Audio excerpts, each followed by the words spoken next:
I'm almost done, but I have one question just because, you know, the economy has been a little bit strained, and you hear, again, back to vocabulary, people interchanging the word cheap and inexpensive. And earlier as we talked, you'd said it was a little bit more. And I'm assuming you meant the money. It cost a little bit more to get that component or this water feature or fire feature, but you weren't concerned because I'm assuming it's what you wanted. So the term value,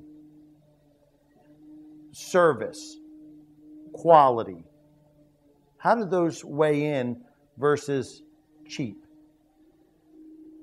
Well, I think everybody has been burned with trying to go in an expensive route, and then you end up doing the same thing a few years later because you chose to go with an inexpensive. Is it inexpensive or cheap?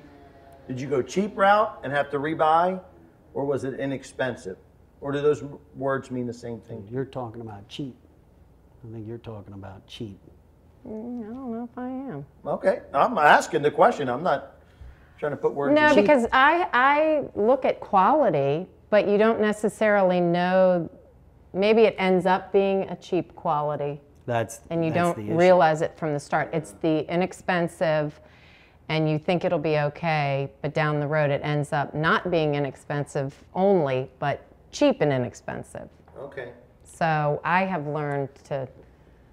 You have to find the right combination of all those things. All those things you mentioned, and value in the end is very important, absolutely important.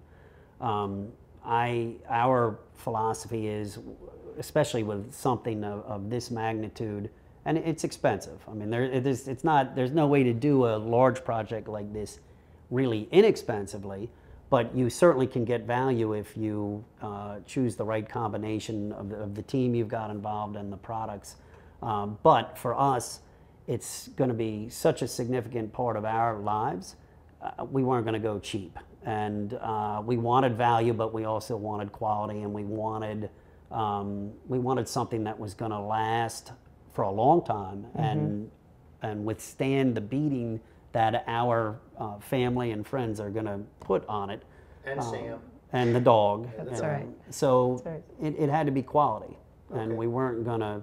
That was one thing that we took a long time doing this because we wanted to make sure when we did it that we were not sacrificing quality, and that usually costs a little bit more money. Can you tell me an example of when something you thought was inexpensive became cheap without saying a name, brand, or something like that? I'm putting you on the spot. I know. So, yeah, okay. Maybe a piece of furniture, okay, you know, that looks pretty at the time, but then the leg falls off, you know. No, that's a great example. 3 years later. And I have to say, he has really helped me to realize the expense and the value as opposed to the inexpense and the cheap. He's always had it. He's always pretty much known, and I kind of had to learn from the learning curve. But that's an example of, you buy a piece of furniture that looks beautiful and you think it has the quality, might even have a name, but then 2 or 3 years down the road, you know, the couch looks haggard, the pillows are all smushed, and you know, you learn from those kind of situations. Yeah, I put you on the spot, but that was a good answer. I like that one. That's a good one. Okay, well, thank you very much for having me in your home. I'm going to put some ideas together, and we're going to continue with the project, and I'll be checking back with you.